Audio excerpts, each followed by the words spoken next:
Hi guys, welcome back to my channel. So on the last video I posted, you would have seen this chair and the sewing machine. Which one did I decide to do? Yep, the sewing machine. So this sewing machine is called a Rotoskillo. I've never heard that brand before. I've heard of the Singer sewing machines, but not these. So this was my husband's grandma's. He can remember it when he was a little boy being in the house. But it hasn't had any care for many years.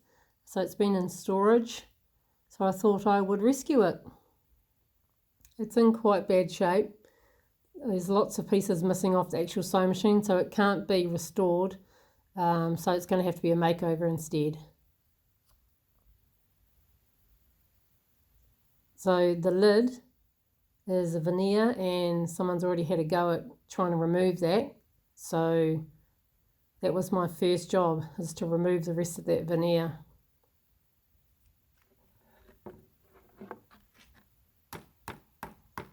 Finally got it all off, but I did mark the wood underneath a few times with the chisel. So I've decided I won't use that side. I'm going to take it off and flip it over. Next step, remove all the mechanics of the sewing machine. It's quite heavy stuff. It's obviously cast iron. And then remove the lid.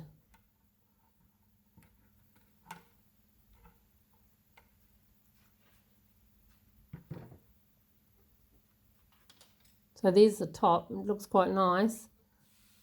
It's a lot smoother, but it is going to be painted. Remove all the hinges. Anything that I didn't need got taken off.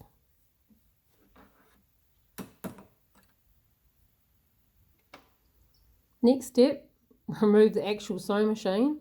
This is quite heavy and it was quite awkward to get out. In hindsight, I probably should have asked my husband to give me a hand, because I woke up the next morning with a really sore back. And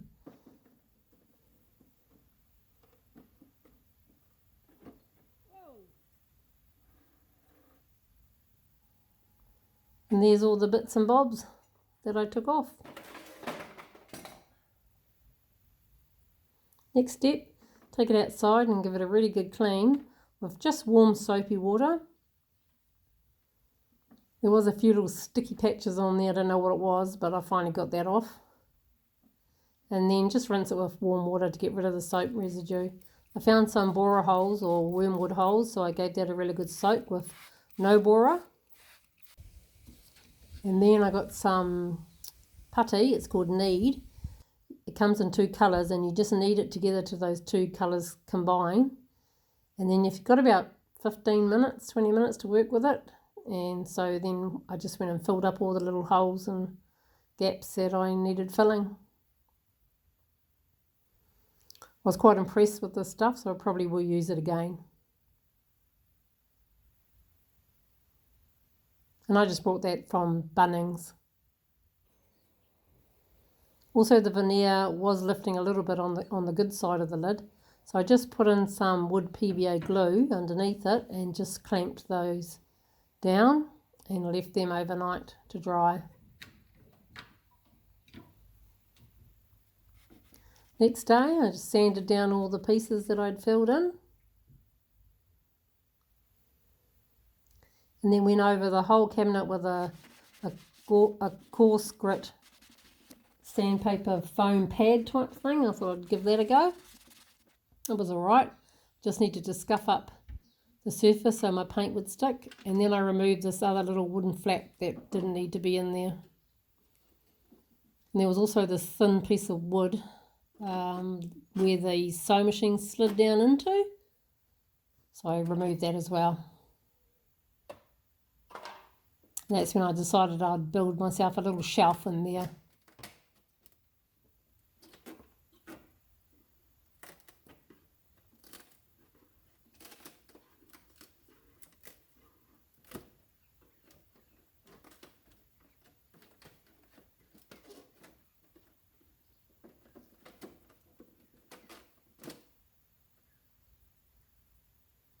So there we have it.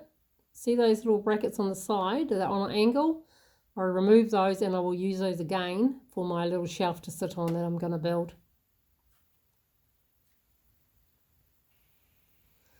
So I gave it another spray with no borer because I saw some more holes, and then sanded the lid down.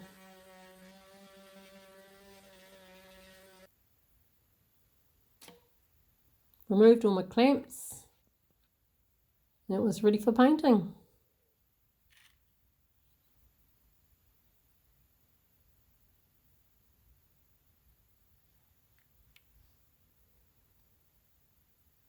So here's the other side. I did sand that right back so it was nice and smooth for painting.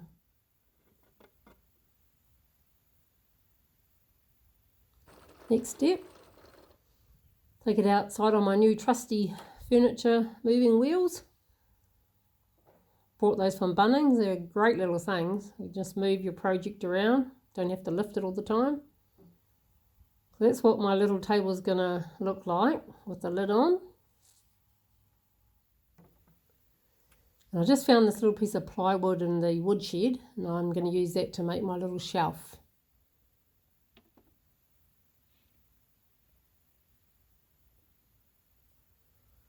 So I just measured the inside of the cabinet to see how wide I needed it.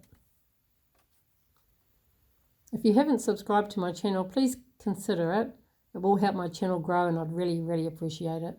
Don't forget to hit the notification bell so you know when my next video arrives. So I got the school saw out, but decided no, way too scary, didn't want to touch it. I've never used it before. So I got my husband to do it off camera, and then I found this old handsaw and I just used that to cut out the little corners so my piece of plywood would fit in nicely. At this stage I'm thinking I must buy some decent tools. I'm pretty sure this is a meat saw, not an actual handsaw for cutting wood. So there are the brackets. I've put those in line with that back little black shelf, and then put some wood PVA glue on.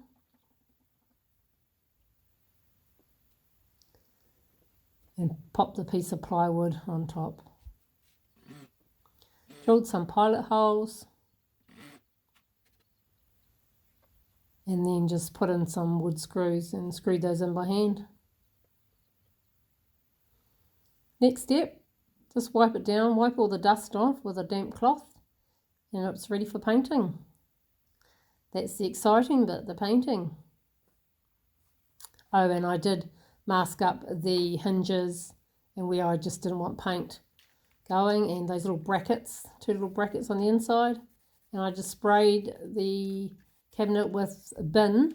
It's a shellac based primer, and I was hoping that that one can would do the whole cabinet, but alas it didn't.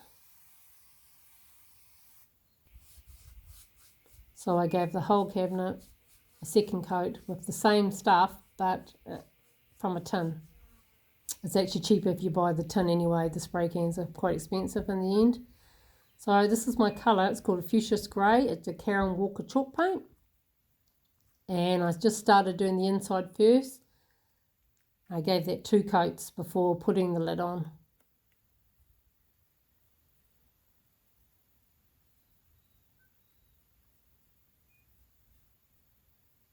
So I knew once I started painting that I'd picked the right colour, and I was happy with that. I can be quite indecisive when it comes to colour, but as soon as I put this one on, I knew, yep, I'd made the right choice. So that's fuchsia grey, Karen Walker chalk paint.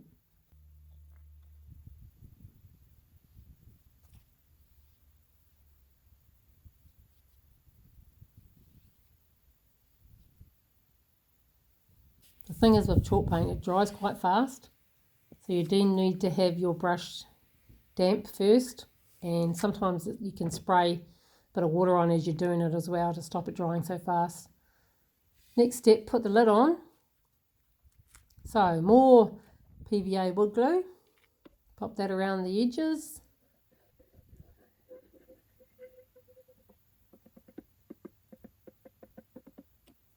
And then screw some pilot holes and screw down the lid.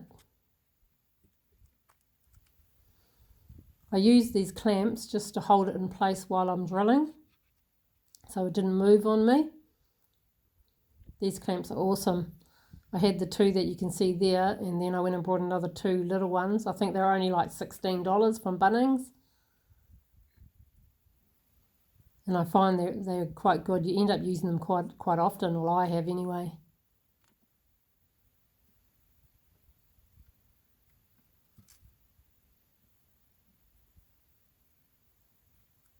So like I said, pilot holes first, but I actually put some masking tape on the drill so I knew how far to drill down into the wood.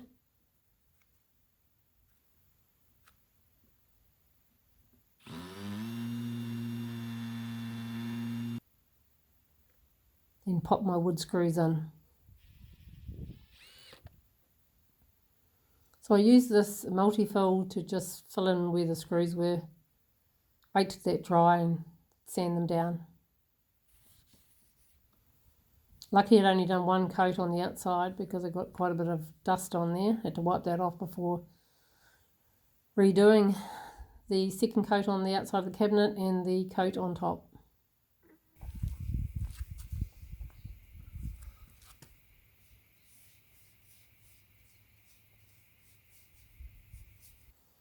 So after doing the lid and when it dried, I could actually still see where I had puttied the screws, so I had to sand it right back down again and just go down a bit deeper. I thought it was flush. I could feel it was nice and smooth, but it obviously wasn't.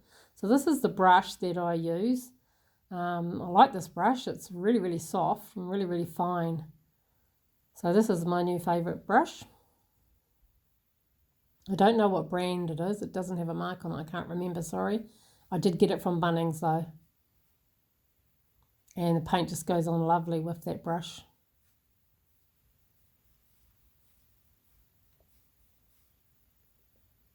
Just touched up the brackets and the hinges with some black enamel paint. Now these are the knobs I've got to choose from, those ones and these ones on the left here. So I did some stenciling, that was called Foggy Grey, the colour. It's another chalk paint by Karen Walker. This is the first time I've tried stenciling, and I was happy with the result. So decided to go ahead and stencil the side. So I just lay the cabinet down on its side. It was easier that way, the stencil didn't move around. And just put a bit of masking tape around the edge.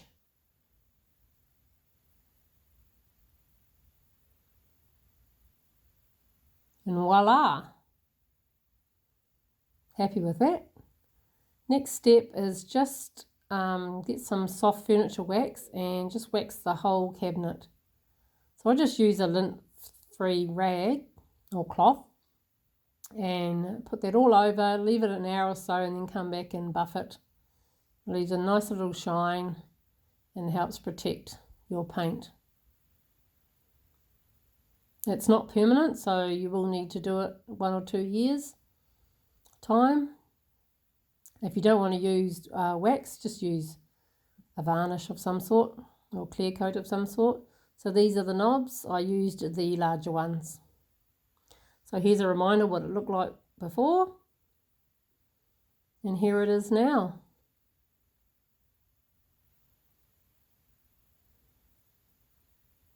There's the inside. Little cupboards there, a little shelf. And the stencils on both sides of the cabinet.